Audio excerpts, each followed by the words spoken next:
तो मैं Mohammad Khalid the strong signal में आपका स्वागत है। हमारे साथ एमएलए बानीहाल सजाद शाहीन जी हैं। इनसे बातचीत करेंगे। कल इन्होंने असेंबली के अंदर स्पीच दी और उसके बाद आज के जो क्वेश्चन इन्होंने पूछे हैं गवर्नमेंट से, वो क्वेश्चन इस तरह से थे कि जहाँ पे हमें असेंबली के अंदर एक चीज़ हाइड होते हुए देखी, वो चीज़ थी कि जो अनएम्प्लॉयड यूथ पूरे जम्मू कश्मीर के अंदर धर धर भटक रही है। ना तो प्राइवेट सेक्टर है, ना तो गवर्नमेंट सेक्टर है उनके लिए, क्योंकि पहले से जो कैजुअल लेबरर्स या डेली वेजर्स इस तरह की नौकरियों की जो स्कीमें बनाई थी, और उन लोगों ने रास्ते बंद कर रखे हैं। लेकिन उसका सवाल पूछते हुए सिर्फ डिस्ट्रिक्ट रामबन के लिए हाजी सजाद शाहीन साहब ने एक क्वेश्चन पूछा था गवर्नमेंट से कि मेरे डिस्ट्रिक्ट रामबन का डेटा कितना डेटा है जो अनएम्प्लॉयड यूथ का है। उसके लिए भी बातचीत करेंगे। बाकी वहाँ के लोगों की जो ग्रेवेंस है उसके बारे में बातचीत करेंगे। अस्सलाम वालेकुम। वालेकुम। जी, आपका स्वागत है हमारे चैनल। बहुत शुक्रिया। सर, कल आपने स्पीच दी, उसके बावजूद आज हमें एक क्वेश्चन देखने को मिला जो आपने पूछा हुआ था। ये डेटा आप क्यों जानना चाहते थे सिर्फ अपने डिस्ट्रिक्ट रामबन का? वो इसलिए कि मैं ये थोड़ा इस बात का असेसमेंट करना चाहता हूँ कि मेरे डिस्ट्रिक्ट के अंदर जो बेरोज़गारी की शरह है कितनी है, कितने नौजवान हैं, कितने को हुकूमत जो है वो एम्प्लॉयमेंट देने की उसमें कोशिश में है, और क्या कोई मंसूबे हैं हमारे नौजवानों को रोज़गार मुहैया कराने के। तो वो जवाब मुझे मिला है। इस पे मैं फर्दर आगे भी बात करूंगा, ताकि हमारी कोशिश है कि हमारा एक नेशनल एवरेज से ज़्यादा 6.1 पूरी रियासत का जो है वो अनएम्प्लॉयमेंट का रेशो है, जो नेशनल एवरेज से ज़्यादा है। नेशनल एवरेज हमारा 5.2 या 5.1 है, ऐसा ही है, लेकिन हमारा इस यूटी में ज़्यादा है। तो हमारी ये कोशिश है, ये हुकूमत उमर साहब की सरबराही में कोशिश कर रही है कि किसी तरीके से एक तो जॉब अपॉर्चुनिटीज़ खुलें, और प्राइवेट एंटरप्रेन्योरशिप को भी बढ़ावा दिया जा रहा है। इंडस्ट्रीज़ को स्मॉल स्केल लेवल पे उनको बढ़ावा दिया जा रहा है। मिशन युवा के तहत 4,75,000 के करीब एम्प्लॉयमेंट अपॉर्चुनिटीज़ क्रिएट की जा रही है, जॉब अपॉर्चुनिटीज़ क्रिएट की जा रही है।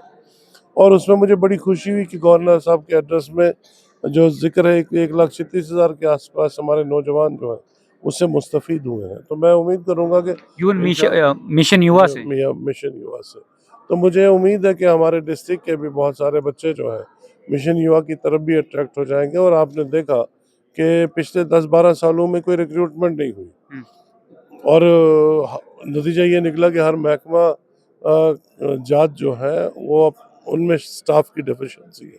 हेल्थ बहुत सफ़र कर रहा है, एजुकेशन डिपार्टमेंट सफ़र कर रहा है। तो खुशी इस बात की है कि इस गवर्नर साहब के एड्रेस में इस बात का भी जिक्र है कि 7,600 के करीब असामियाँ जो है हमने भरने का काम किया है, और तकरीबन 36,000 के आसपास जो है हम अभी रिक्रूटमेंट का प्रोसेस जो है वो रिकमेंड हो गया एसएसआरपी को और दूसरे रिक्रूटिंग एजेंसीज को।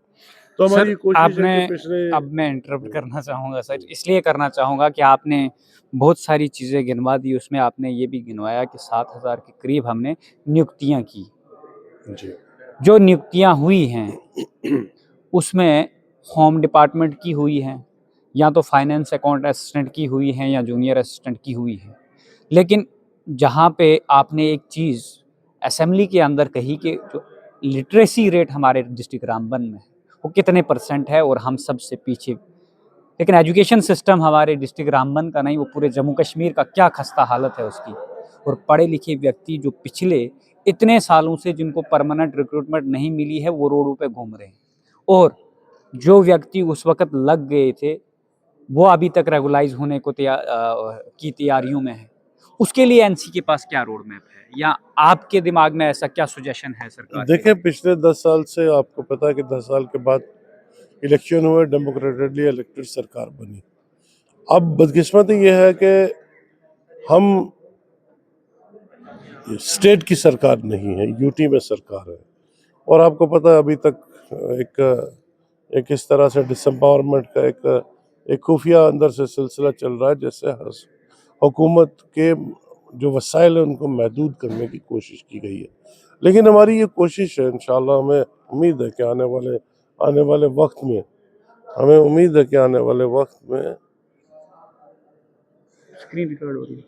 आने वाले वक्त में इंशाल्लाह हम बहुत एक मैसिव स्केल पे रिक्रूटमेंट का काम करेंगे। अगर जैसे आपने कहा कि होम के या बाकी लेकिन सर बच्चे तो अगर ये होगा, अगर ये होगा, नौजवान तो हमारे ही है ना, नौजवान तो हमारे ही है एम्प्लॉयमेंट में से, तो वो भी तो बेरोजगारी में कहीं ना कहीं रजिस्टर्ड है और लेकिन बेरोजगारी सर बात यहाँ पे आके रुकती है कि कितने समय तक, 10 साल से पहले रिक्रूटमेंट नहीं हुई, जिन लोगों ने अवरेज होना था वो तो हो चुके, अब जो नए होने वाले हैं उनके लिए भी एक थोड़ा पता क्या है, इसमें प्रोसेस में थोड़ा वक्त लगेगा, लेकिन इंशाल्लाह ताला आप देखोगे पिछले साल हम ज़्यादा नहीं कर पाए, लेकिन इस दफ़ा बजट में भी आप देखोगे, बजट में भी लेकिन इंशाल्लाह कुछ ना मैं एजुकेशन की बात कर रहा हूँ, 2 डिपार्टमेंट है एजुकेशन के अंदर, एक यूथ सर्विस स्पोर्ट्स है, दूसरा एजुकेशन डिपार्टमेंट है।